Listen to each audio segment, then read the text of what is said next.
Hey, welcome to the Total Schmidt Show. How you doing? We are back for season 4. This is Lenny Schmidt. Tune in every week and check out the show as I talk to entertainers as I travel across the world, entertaining other people as well. Basically, it's live entertainers talking about being live entertainers with live entertainers, and we're discussing everything that live entertainers go through. So there you go. If you've seen a show anywhere, at a comedy club, a cruise ship specifically, a show, a theater, a concert, anything, many of the artists you have seen, you have probably seen them on this podcast as well.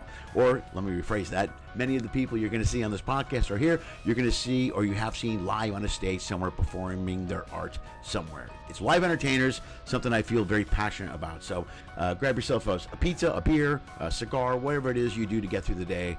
Try to enjoy what I got going for you this week on Schmidt Show. You're welcome. All right, man, I'm doing this. I look like a fat ass. Look at that. That's horrible. It's really fucking, look at his gut. It's not fucking good. Yeah, I'm glad mine is mostly gone at this point. Fucking dancer, asshole.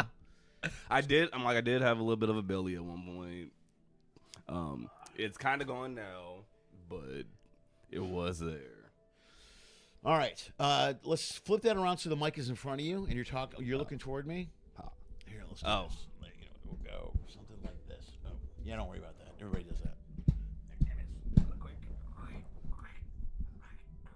That's all right, because we'll kind of face each other this way. Gotcha. And we can, you can move around. You can be comfortable. Are you comfortable? Yeah. All right, make sure you're comfortable. Yeah.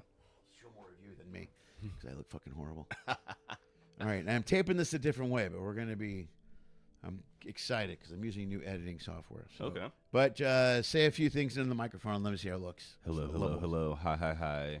Hey. Check 1 2 1 2. Check 1 2. All right. Check 1 2. Check. All right. We're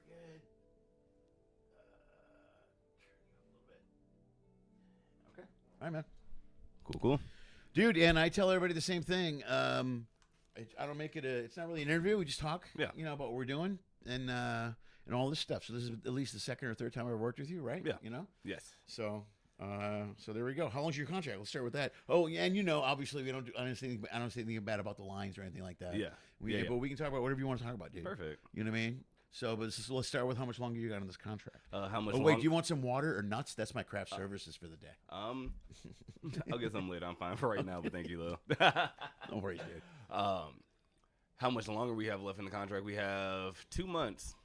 Okay. Like just over 2 months left. We were supposed to be 3 months, but they cut us by 4 weeks because of we don't know. I'm like they're just having like the next cast start like a dock month or something, earlier. Maybe? No, because Silhouette just had a dry dock like last year at some point. But no, they just having like the next cast come on like earlier. Okay. Which is weird. All right. Because they also have like a couple of charter cruises like that were like in that month, and we're all just like, that's weird. Right. Like to have the cast get on, like start install, then stop because of that.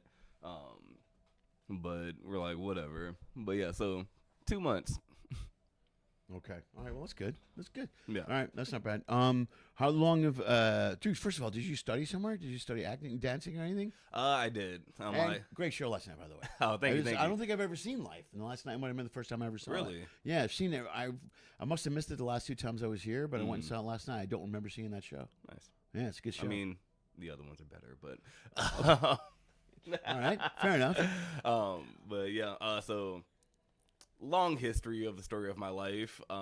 Started off in dance classes with my grandmother because my grandma was a dance teacher. No way. Yeah. All right, that's great. So I'm in class with like my sister, a couple of my cousins, like other little kids from around the St. Louis area, and dancing from 2 to. I was in the class from at least from 2 to like 8. Yeah, started young. Wow, that's great, dude. Yeah, so went from there, then went to my Boys and Girls Club, formerly known as Herbert Hoover Boys and Girls Club in St. Louis, Missouri. Now it's the Boys and Girls Club of the greater St. Louis area. Okay. Started dancing there. I was with good old Miss Pepsi, if you ever hear this out there. Hello. Miss Pepsi? Yes, Miss Pepsi. Okay. Like the soda. Went from her to then we had Miss Alicia. If you're hearing this, hey. Yeah, then went from Miss Alicia. She was great. I loved her, and then she also got me into a West African dance company. First time I ever did that.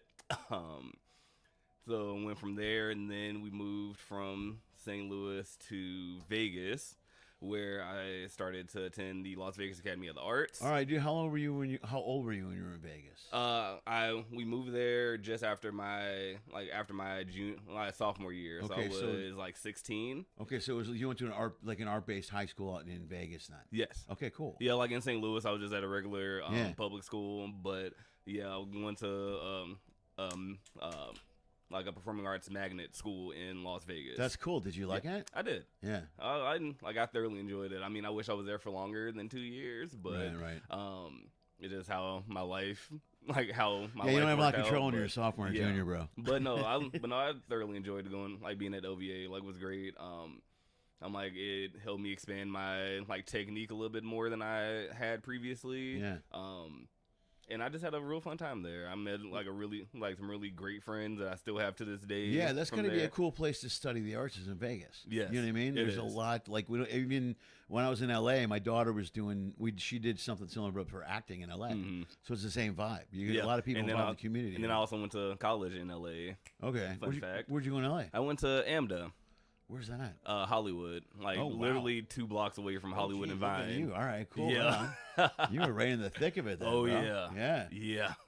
But yeah, that's where I went to college. Okay. And got my BFA. Was there for 4.5 years. And learned a lot. Yeah. Now did you go right into shifts after that? No, I went back home to Vegas. I shortly got into a body percussion company, doing some clapping, stomping, slapping our bodies. Okay. Making noises with our body. Okay. So got into them very soon after I graduated. And performing in and out of town, doing gigs and stuff. My very first gig was in Las Vegas, but the first one I did out of town was in San Francisco, opening the Chase Center. Right. Okay. Fun times. That's pretty cool. Yeah, so I was performing with them. Then I got into teaching. I was teaching at a school. Shit, dude, how old are you, bro? I am 29. Okay. God, dude, that's a lot of shit in 29 years. You're talking like you're 70. And then I did this, and I opened the Chase Center, and I'm like, holy shit. I mean, my career has afforded me the opportunity to do a lot of cool things. That's great, man. So I'll take it. No, yeah. But yeah, so and then performing with them and teaching, and then I got into a show called MJ the Evolution. It was a Michael Jackson tribute show. Right. Okay. One of the better ones in Vegas. Hint, hint, wink, wink. All right. But it really showed the evolution of Michael Jackson, literally from Jackson 5 era up until his solo career. Oh, dude, I would love to see that. Yeah, had 3. I'll get a video and I'll show you. Yeah, please do. But is some of it on YouTube or something somewhere? Or is it available? I think I have a private link somewhere. Okay, because I'll plug it in the pod, so that, or I'll at least if people can get a chance to see. Yeah, absolutely. I'll definitely if anybody's in Vegas, if you see MJ the Evolution over at the Orleans, go see it. All right. Yeah, because I think I'm moving to Vegas this year, or next year. My girlfriend and I are talking about. Oh, nice. Yeah. So, and she's got a niece, but she's not really into the arts. She's more into games. She's a gamer. That's her thing. But dude, that's cool. So, but now performing on how long have you been doing what contract is this for you? 3. This third. First was on Reflection in November 2023. Okay. And then Equinox in July 2024. Okay. And now I'm here on good old Silhouette. All right. Okay. So this is your 3rd contract now. Yes. You're on the Silhouette, and you're done in 2 months. Yes. Do you have another one set up to come back? Not yet. Okay. How do you like? The ship thing's a whole different. I talk to guys on ships all the time, all kinds of people. Yeah. It's a different lifestyle here, man. It is. It's different. It is. Have you gotten used to it, or at this point, yes. Yeah. I mean, especially on this class of ship. Yeah. I've gotten very used to it. And because it's definitely an adjustment. Right. Dealing with a room that's the size of a box, and you're yeah, and Like, and then adjusting your life schedule and things around like ship things. Like it is definitely like an adjustment, but not a bad one. Yeah, it's the best thing about it, especially for you guys, for any entertainer on here, is that you get to do what you want to do every night. Yes. And you do a lot of shows, man. Yes. I mean, I know it's a heavy load right now because it's Christmas. So on top of the other shows, you're doing the holiday shows and you're doing everything else. But it's not. I mean, it's not terrible. You still do what you want to do. And I'm like, because we do work a fair bit, but we do actually get a lot of time off. Yeah, which is really nice. I'm like, especially when we're doing like contracts on like longer itineraries. Yeah, like here we might get like a day off a week. Yeah, which is really nice. But like when I was on Equinox, for instance, and we're over in Europe and doing 10 to 14 night sailings. Like, we definitely had way more time in between to, like, have time off. Right. Like, relax. Go out and port. When we had, like, overnights, like, we could actually spend all day out. Dude, overnights, you don't get many of those anymore, man. We do not. I mean, we did, like, when we first started here, because we started off in Canada, and we had, like, overnights in Quebec. Oh, that's cool. And that was really nice. That's really cool. Yeah. We did overnights in Nassau, and those were horrible. I bet. It's not even safe. You know what I mean? It's like, they always tell you, like, it might not be a good idea for you to go out there. Yeah. And there were like 3 bars right outside the ship that people would, especially the crew, would go hang out. But every night, man, somebody was either getting in trouble, mugged, or in a fight or something. I didn't go out during those overnights. No, I wouldn't either. Yeah. Actually, I'm like, granted, I've gone out in Nassau like a couple times, but Nassau's sketchy during the day. Yeah, and that's why I don't. And that's why I don't go out. Yeah, there's areas like. When people like, there's a couple things I do. There's a cigar place I go to, and another. There's a rum distillery I used to go to, but you walk to it. It's in the downtown area. But I'm always like, you got to walk with somebody or keep your head on a swivel, man, because there's always people. There's groups of guys that mug you. That's how they do it. There's like 4 or 5 people that come up to you, and then what are you gonna do? You're gonna give them your shit. That's what you're gonna do. Yeah. Well, man, an overnight in Quebec would be great. Really overnights in Quebec City were. That's great. Oh, they were great. See, that's cool because every once in a while you get a handful of things that are really neat. Like I did one before too, overnights in Honolulu. Ooh. Oh, dude, those are so in a ship every once in a while you get one where you're like, wow, this is way worth. Yes. This makes it worth it. This is the best. Oh, overnights in Lisbon. Oh, that's great. I love Lisbon. I loved overnights in Lisbon. Oh man, what a great town that was. It was great. I ate all that codfish in the port and stuff. And I usually get off. I'm a big food guy, so I'll just walk around. I'm like, I got a bunch of recommendations on places. So I'm like, I went to this ramen spot a couple times. Really? Because like one of the AVs I think told me about this like ramen spot like there, and I was like, I have to go check it out because I love ramen. Then I found about this Indonesian spot there too. Really? That was really good. Dude, that's a trip. Yeah. So you get ramen in Indonesia while you're in Lisbon, Portugal. All right.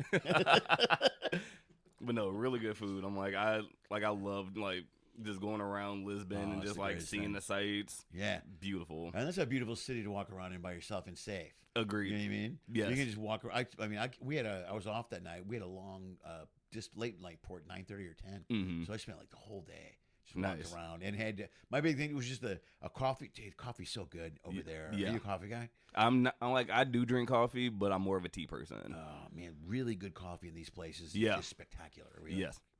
But side note, best coffee I've ever had, Costa Rica. Yes. Oh yeah, 100%. Yeah, that sounds great. Yeah, for sure. So if you don't have a contract, are you going to do another contract? Are you planning on it? Yes, planning on it. Where's your home now? Do you have a home or? Vegas. Your home is in Vegas. Yes. Do you have a place? Or you stay with your parents or with family? Yeah. That's smart. Okay. Yeah, because economy is terrible. No, why wouldn't you, now. dude? I wish I would. If I didn't have 2 daughters, I'd be doing that myself. You know what I mean? Because I got 2 daughters that live with me in LA. Yeah. Right now, I'm getting ready to minimize, and that's the way to do it, dude. If you're gone all the time, why you get a place if you don't have to? Yes, absolutely. Yeah. So, do you perform when you get back to Vegas at all? I'll be like back with like my body percussion company, and like if my show MJ the Evolution is back open, like when I get home, then I'll like go jump into that again. Okay. But yeah, just with like the body percussion company, like solidly when I get back. Okay. Or with body percussion company and West African dance company that I'm in as well. Okay, you gotta let me know because I'll be in Vegas. But like I said, I'll be moving there, so yeah.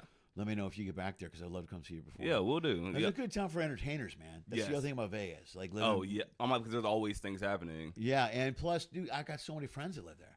Like I literally dozens of friends. Half the people I know live in Vegas. Nice. And it's just a great town to live in.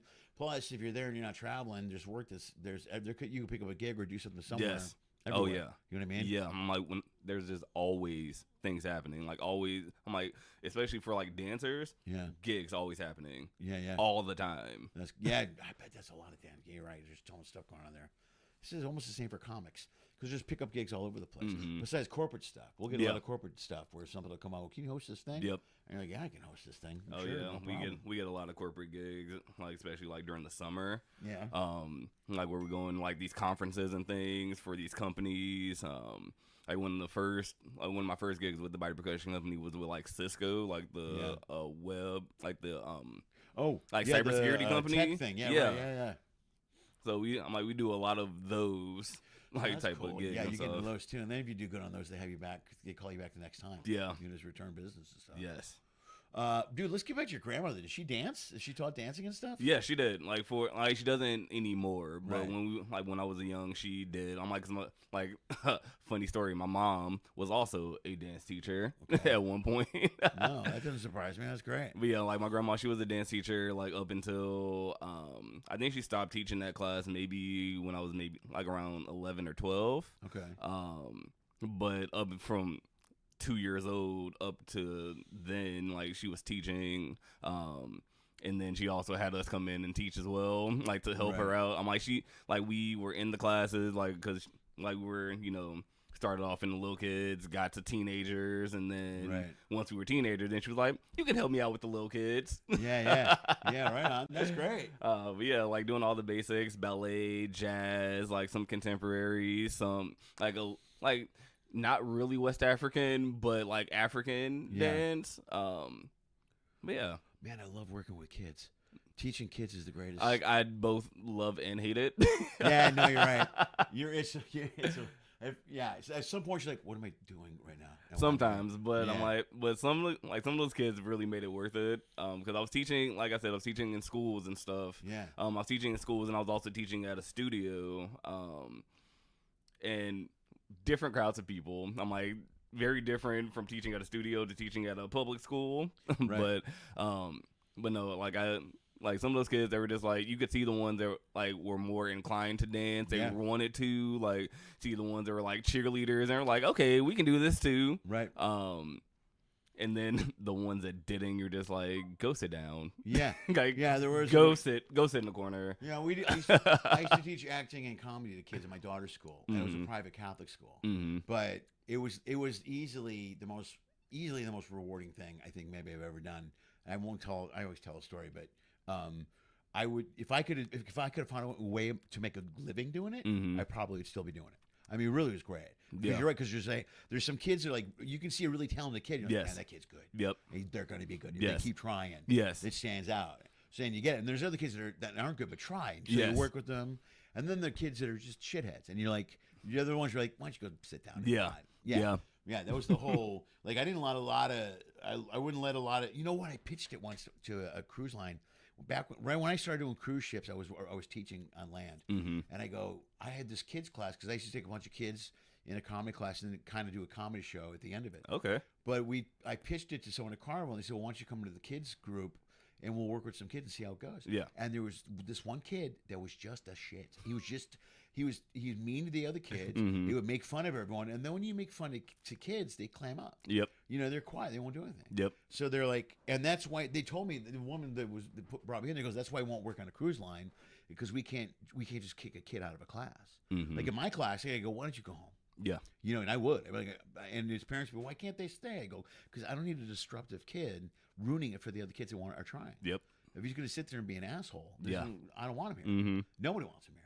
And parents usually got it. And if they didn't, I didn't care. Yeah. It's not like I made a lot of money doing that. Yeah. You know what I mean? And the school backed me up. And it made the show better because then now the kids can feel free. Yes. When they dance, they can, you feel more freedom. It's so weird at that age, that age 7, 8, 9, 10. You feel a lot of freedom, but it can be taken away by embarrassment like that. Yeah. And you just clam, and now you won't do anything. Yep. It's kind of hard. Then you can't get them out of that show. Yep. I got a lot of that when I was teaching. Like I said, because I was teaching in the school kindergarten to 5th grade. Right. So definitely like dealing with that age bracket of kids, and There were a lot of kids at the show last night, the late show on Life. Yep. I couldn't see them because I was sitting behind them. Were they digging it? Did you see them? They were. Yeah? They were. It seemed like they were into it. I'm like, cause they've started doing that for the past like several cruises now. That's like cool. actually bringing the kids to come see the shows. That's a and great then idea. then we bring them up on stage, like take pictures with them, like after the show. Yeah, you guys after the show were really cool. Yeah. That's what I noticed. The cast hung out and talked to the kids. Yeah, and stuff. so we've started doing that like recently, and that like and really good like turnout, really good like feedback, and the kids like some of the kids are shy, so they're just like hi. Hi. And did you enjoy the show? Yeah.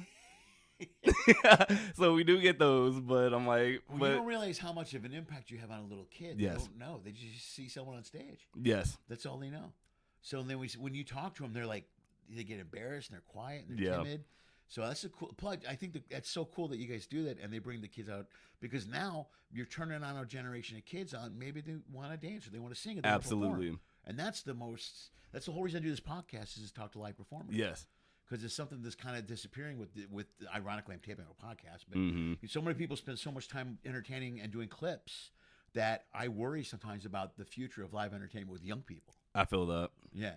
Because it's just gotten like shorter and shorter, like, and the attention span is like. Yeah, and you got to commit. You know, you can't. You just walk. You know, you don't just walk up and dance in a show. Yes, and I'm like, not that I always had like the longest attention span or anything, but I feel like it's just gotten so much shorter. Like, because I'm like, because you're talking about like the next generation of kids. I'm like, I feel like I don't fear for it, but I kind of fear for like the next generation of like dancers that were like these like like nothing's wrong with like the TikTok dancers and the social media generation like of dancers, but I feel like when it comes to like that's all they have. And the live dance market, like going to go see a dance company like Alvin Ailey, Palabolas, Dance Theater of Harlem, like And I'm like I said, not that I had the best attention span back then, because when I went to go see these companies, I was young and still like, this is long. Yeah. Like, is this going to be done soon? Mom. Yes, it is good, but is it over yet?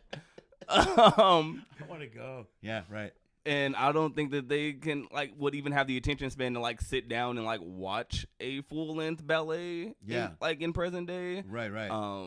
Or and have a break in the middle, like a that's kids will be. Are we done? No, there's another. No, there's still another hour and a half of this. What? Yeah. I have no patience for that. But it's not just watching it. To me, it's more about the work that you got to put into it. Mm-hmm. I don't know I think I'm starting to see a pendulum swing back, especially with stand up. Because for a while, comics were like, they would put something online, get some followers, and they thought that's cool. I'm good. I'm a comic.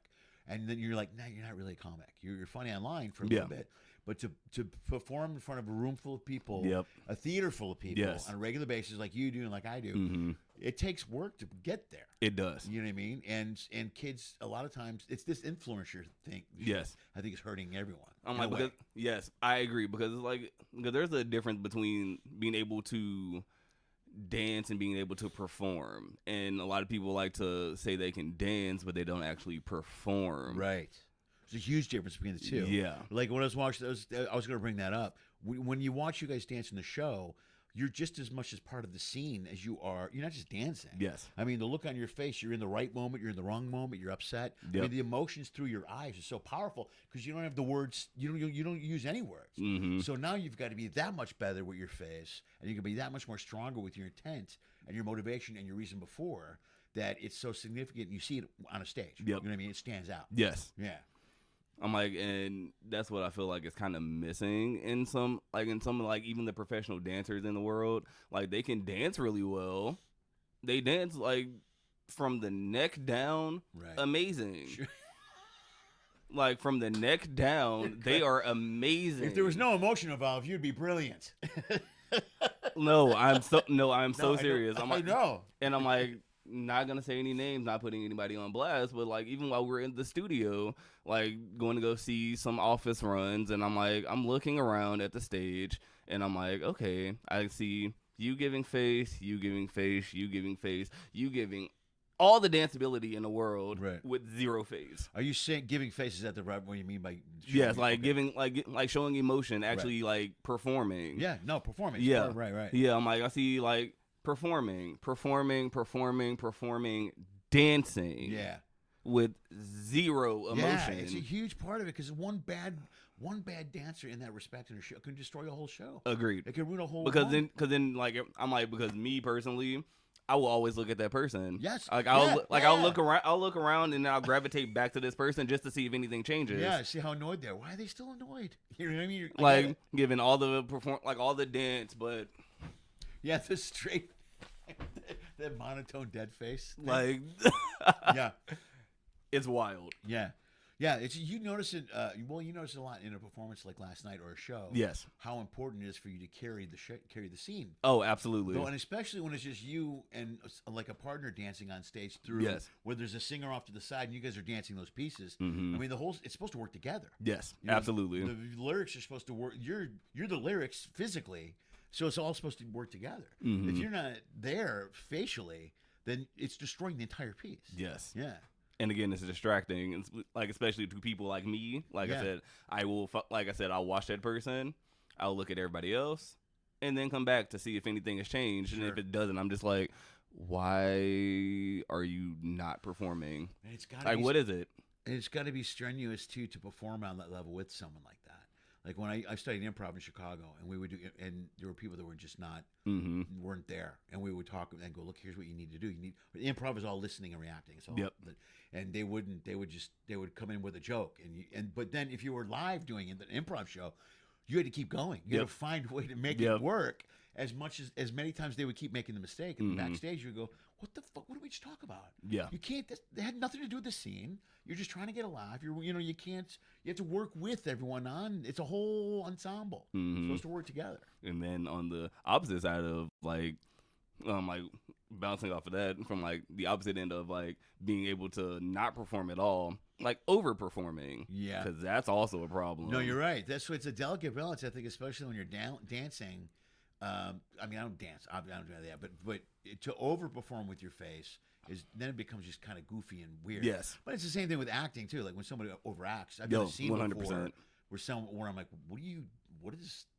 I'm tired. Yeah. Okay. All right. Okay. We're all tired. Everyone's tired. Yes. You know what I mean? So it's got to be. But that's why to learn those things, I think the only way to learn it is to do it over and over and over again. Agreed. And to be directed.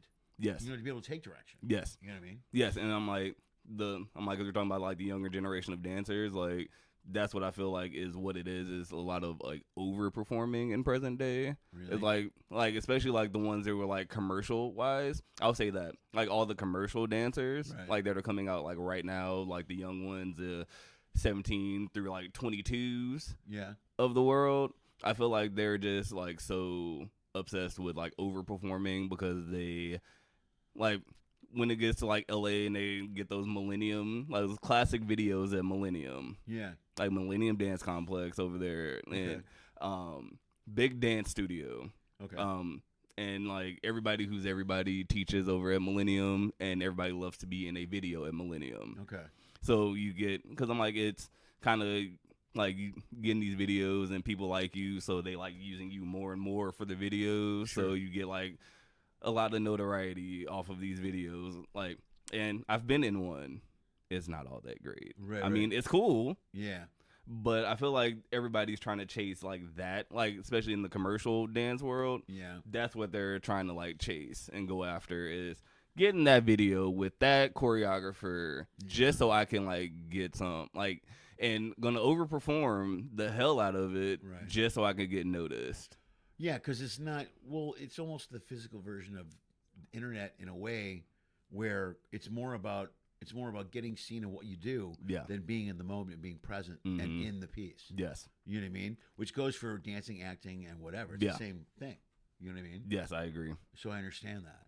And you know what I think is frustrating about? I think, like I said, I think this is a pendulum swing back because I think I'm seeing a lot of better younger actors and performers out there, and it's refreshing. Yeah, because I was worried that people wouldn't put the work into the craft. But the worst part about it was as time went by, whether there's dancing or acting or whatever, if they're not that good of a performer and they're not great, they're going to get older and then they're going to teach the same technique to other people. Suddenly it's a ripple effect, butterfly effect. Yeah. Of now you're surrounded by all these other bad performers. Like I've seen I know certain acting classes or studios where someone will go, I studied with so-and-so. And I'm like, I'm not interested in going there or working with you. Well, why? Well, we're going to do a short film. That's fine. Good. Enjoy it. But there's no way I'm working with 9 of you during the week. I'll go crazy. It's not my style. Whatever.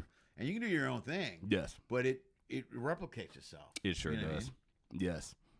Are you, when's the last time you taught? It was just before I started doing cruise ships. Okay. Like literally, when I got my first contract, I was on the bus on my way to go teach.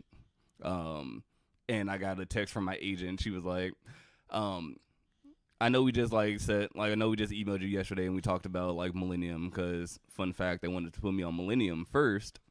It was a couple months of like in the future, because I think she told me about it in like October. Okay. And then this was starting rehearsals in like end of January, beginning of February. Yeah. So it was like a few months down the line, and she was like, but if nothing changes, that's a like sure thing. Right. And I'm like, cool. Something to look forward to. Sure. Very next day was when I get this text, and she's like, actually they need somebody to fill in for a reflection. Here's the itinerary, here are the dates. Are you available? And I'm like, yes. Yeah. It's work. You know what I mean? Yeah. You know what I mean? Yeah. So I'm like, I called up my my boss, the lady who like hired me to teach, and I was like, hey Victoria, what up? I might be leaving. Yeah. I might be leaving very soon. I would assume she understood, right? Yeah. Oh, yeah, she did. The same vibe. You know what I mean? Yeah, she's I'm in the like, same boat. yeah, because she's a performer, Right, dancer performer, and she was like, that's why I hire like working professionals. It's almost a double-edged sword. We're like, good for you. Yeah. Yeah, because I know she had to like shuffle around the schedule, find people, find somebody to replace me. Right. But like I said, she was like, I hired like active professionals for this reason. Right. Yeah. Like, because people who are actively working in the industry doing a thing. Yep. Like, I want those people to it's a good problem to have. Yeah. You know what I mean? If they can't be here because they got a contract. Yes. Got a contract. But yeah, so so she fully understood. Of course. Well, good for you. That's great. Yeah, that's the cool thing about it, though. It's so cool to be in that.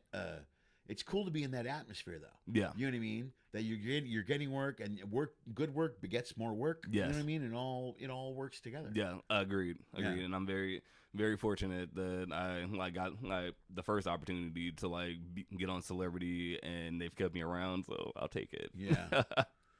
Yeah, dude, and I'm impressed, dude. I don't know, because you were great last night. Oh, thank you. I can't. What was it you was talking to last time I was here? What's the name of that one song? Damn it! It's in the Broadway show. It's a song that never ends. It's a song. Someone told me it's the song. They call it something, but I can't remember. I swear to God, it was you last time I was talking to you. It's gonna make me crazy. I can't remember, but it's a dance. When I remember watching it and going, you guys literally never stopped moving to this entire song. It was like the whole song. Oh, was it Hairspray? Yeah, that's it. It was Hairspray. Yes, that's it. Right, that's what it was. You. We were talking last time I was here. Yep. Yeah, because I love the song, but then sometimes I watch the song and I'll think about what you guys are doing, and I'm like, oh my God. Yeah. Honestly, I'm like, because Broadway is a very fun show. Like, it's a fun show to do. It's just very tiring to do. Sure, I bet. And that's the most tiring part of the whole show. It's just going from West Side Story into West Side Story, quick change. Yeah. Into Right.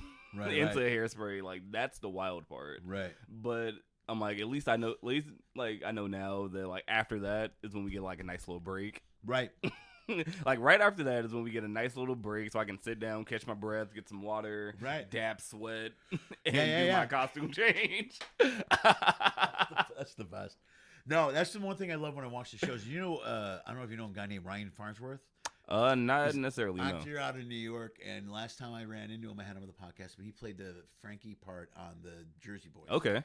And we talked about. He told me there's a couple of those things he does, like he hides cough drops backstage and all this other stuff.